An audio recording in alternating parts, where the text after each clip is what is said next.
Good morning, everybody. Today's Tuesday, November 10th. Let's get started with some U.S. history. We are in Chapter 3 of the Constitution, talking about historical documents and those big, important ideas that help us run the government that we have today. Today, we will identify the rules, also known as principles of the Constitution. Why this is important? Well, there must be basic rules in order to structure our society, guys. I know that the need for government is a question that a lot of us wonder about. Why do we need government? Well, society, we need rules, and so does the government. So those are what we're going to talk about today. And believe it or not, you already have learned several of them during this year. And of course, by the end of class, you will explain which principle you think is the most important in securing the nation. So when we look at the powers of the Constitution, the principles and rules, I think of them as little superheroes, okay? Because they do protect us from the government, they protect the nation, they secure the people from the government, by the government. Some that we've heard of already, we have already heard of checks and balances, the separation of powers, and federalism. So 3 of these will be review, and then some will be new. Federalism is not a new term. We've been talking about federalism for a couple weeks now, that balance of power between the federal government and the state local governments. The idea being that 2 levels of leadership will help secure the nation. We're going to take a look at some practice questions today along the lines of these definitions. So we're going to pause here, read and look at the answers and see which is the best one. All right, guys, let's look at principle number 2. Republicanism is just the idea of voting, okay? To vote or elect a leader. Guys, this is seriously as simple as it is. Republicanism is the idea that we vote. So let's look at a practice question here. We'll pause and share out our ideas. Thank you for sharing. Principle number 3. The separation of powers and checks and balances is what we were talking about with our restaurant wars activity. We talked about how each branch was kind of like a character in a restaurant.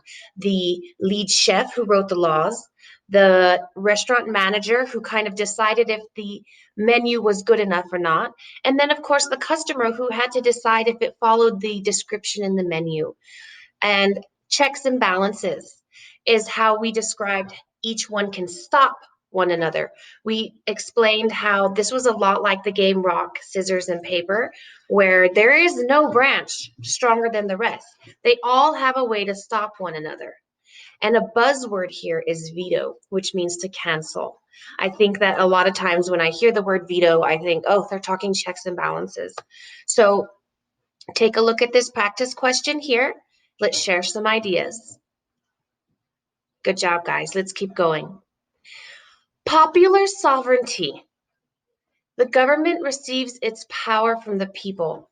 The basic idea here, guys, is that the government wouldn't be the government without the people. The purpose of the government is to give rules to the government, but we choose those leaders. We choose those leaders and laws through voting.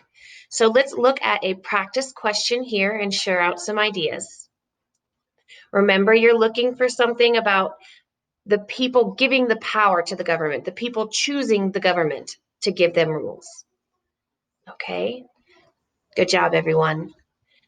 2 more to go, okay? So, limited government. All people must follow the laws, including the leaders. Now, this is a huge idea that came from a long time ago in 1215. The Magna Carta was the first document that actually limited the king's power. You have to think medieval times where the king could do whatever he wanted and chop off your head if he didn't like you. And this was the first time people came together and said, you know what? The king shouldn't be all powerful. We should be able to tell the king, these are the things you're allowed to do. And so it became known that the king also must follow some rules. Okay, we're going to read through this text. There's a short video, and of course, here's your practice question.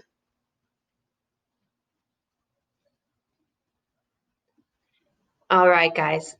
Thank you. Let's look at the last one. Our final principle or rule of the United States Constitution is individual rights. The basic freedoms protected by the law. These refer to the Bill of Rights. Those things like freedom of religion, freedom of speech that the government protects are very, very important. Okay. So this is just a quick rundown of the rules and principles that the government must follow to secure the nation. In your notebook today, there is a page for the principles that reviews their idea, and down at the bottom, explain which principle of the Constitution you think is the most important in protecting the nation. What would happen if this principle wasn't included? Add an image to your explanation. So here you'll explain which principle that you think is the most important, and then, of course, imagine what would happen if it didn't exist. Explain it in words, and then go find an image to add to kind of show us what you're thinking. That's it, guys. We'll see you tomorrow.